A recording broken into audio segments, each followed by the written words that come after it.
ಇಲ್ಲಿ ನಡೆಸಿರುವಂತಹ ಪ್ರೋಗ್ರಾಮ್ ತುಂಬಾ ಖುಷಿ ಕೊಡ್ತಾ ಇದೆ. ಯಾಕೆ ಖುಷಿ ಕೊಡ್ತಾ ಇದೆ ಅಂತಂದ್ರೆ 5 ವರ್ಷ ಈ ಸ್ಕೂಲಲ್ಲಿ ಓದಿದ್ದೀನಿ. ಇವತ್ತು ತುಂಬಾ ಖುಷಿ ಆಗ್ತಾ ಇದೆ.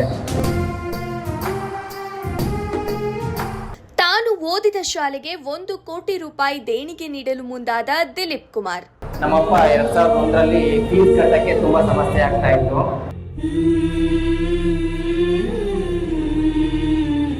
ಈ ಕಟ್ಟಡಕ್ಕೆ ನನ್ನ ಜೀನಿ ಸಂಸ್ಥೆಯಿಂದ 1 ಕೋಟಿ ದೇಣಿಗೆನ ನನ್ನ ವೈಯಕ್ತಿಕ ಕೊಡ್ತೀನಿ. ಯಾಕಪ್ಪ ಅಂತಂದ್ರೆ ಎಲ್ಲ ಕೊಟ್ಟಿದ್ದಾರೆ, ಖುಷಿ ಆಗ್ತಾ ಇದೆ. ನನಗೆ ವಿದ್ಯಾಭ್ಯಾಸ ಕಲಿಸಿಕೊಟ್ಟಿದ್ದು ಇದೇ ರಂಗನಾಥ ವಿದ್ಯಾಸಂಸ್ಥೆ. ಸೋಷಿಯಲ್ ಮೀಡಿಯಾದಿಂದಲೇ ನನ್ನ ಬಿಸ್ನೆಸ್ ಪ್ರಾರಂಭವಾಗಿತ್ತು. ಇಡೀ ಇಂಡಿಯಾದಲ್ಲೇ ಜೀನಿ ಸಂಸ್ಥೆ ಹೆಸರು ಮಾತಾಡಬೇಕು. ನನ್ನ ಜೀನಿ ಸಂಸ್ಥೆಯಿಂದಲೇ ಸಾವಿರಾರು ಉದ್ಯೋಗಾವಕಾಶ ಕಲ್ಪಿಸಿಕೊಡಬೇಕು ಅನ್ನೋದೇ ನನ್ನ ಆಸೆ.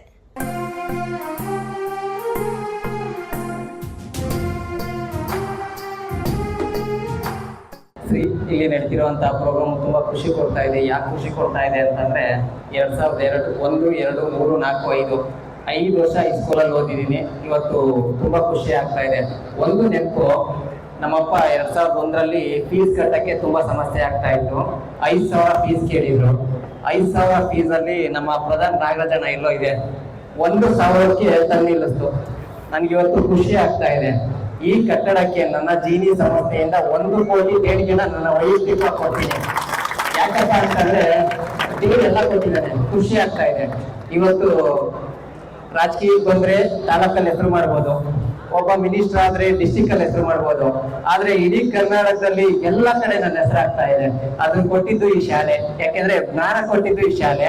ಇವತ್ತು ಮೊನ್ನೆ ಒಬ್ರು ನಮ್ಮ IAS ಆಫೀಸರು ಹಾಗೂ ಒಬ್ರು ಮಿನಿಸ್ಟರ್ ನನ್ನ ಕರೆದು ಹೇಳ್ತಾ ಇದ್ರು, ಜಿಲಿ ನಿನ್ನ ಸ್ಲಿಮ್ ಇಡೀ ಕರ್ನಾಟಕದಲ್ಲಿ ಒಳ್ಳೆ ಹೆಸರಾಗ್ತಾ ಇದೆ, ನೀನ್ ಯಾಕೆ ಹೊರಗಡೆ ಹೋಗ್ಬಾರ್ದು, ಯಾವುದೇ ಕಾರಣಕ್ಕೂ ಲೋಕಲ್ ಅಲ್ಲಿ ಎಲ್ಲಾ ಬಿಟ್ಬಿಟ್ಟು ನೀನ್ ಹೊರಗಡೆ ಹೋದ್ರೆ ಇಂಥ 100 ಜನ ಅಲ್ಲ, ಏನ್ 450 ಜನ ಎಂಪ್ಲಾಯ್ ಇದಾರಲ್ಲ, ಇನ್ನೂ 450 ಜನ ಎಂಪ್ಲಾಯ್ನ ಸೃಷ್ಟಿ ಮಾಡ್ಬೋದು, ಒಳ್ಳೆ ಉದ್ಯೋಗ ಕೊಡ್ಬೋದು, ನೀನ್ ಯಾಕೆ ಮಾಡಬಾರ್ದು ಅಂತ ಅಂದಾಗ ಅವ್ರು ಹೇಳಿದ್ ಕರೆಕ್ಟ್ ಅಲ್ವಾ, ನಾನು ಯಾಕೆ ಇನ್ನೂ ಜಾಸ್ತಿ ದೊಡ್ಡ ಮಟ್ಟಕ್ಕೆ ಹೋಗ್ಬಾರ್ದು ಅನ್ನಿಸ್ತಾ. ಯಾಕಂದ್ರೆ ಒಂದು ಬಿಸ್ನೆಸ್ ಸಕ್ಸಸ್ ಸಿಕ್ತು ಅಂತಂದ್ರೆ ಯಾವ ಕಡೆ ಬೇಕಾದ್ರೂ ಹೋದ್ರು ನಮಗೆ ಸಕ್ಸಸ್ ಸಿಕ್ಕೇ ಸಿಗುತ್ತೆ.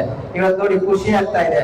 ನಿಮ್ಗೊಂದು ನೆನಪಿರ್ಲಿ, ಇಲ್ಲಿ ಬಾಬಣ್ಣ ಅಂತ ಪಟ್ಟಣದಲ್ಲಿ ಬಾಬು ಎಲ್ಲ ಹೋದ್ರು ಅನ್ಸುತ್ತೆ, ಅವ್ರನ್ನ ಕರೆದು ಒಂದೇ ಒಂದು ವಿಡಿಯೋ ಮಾಡುತ್ತೆ. ಅವ್ರಿಗೆ ಕೊಟ್ಟಿದ್ದು 1,000.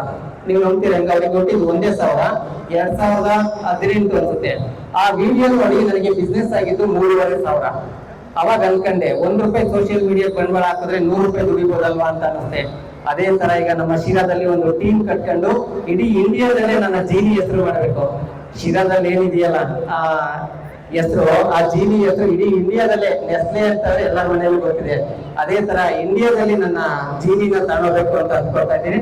ದಯವಿಟ್ಟು ನಿಮ್ಮೆಲ್ಲರ ಸಹಕಾರ ನನ್ಗೆ ಇರ್ಲಿ ಅಂತ ಕೇಳ್ಕೊಳ್ತಾ ನನ್ನ 2 ಮಾತು ಮುಗಿಸ್ತೀನಿ. Thank you.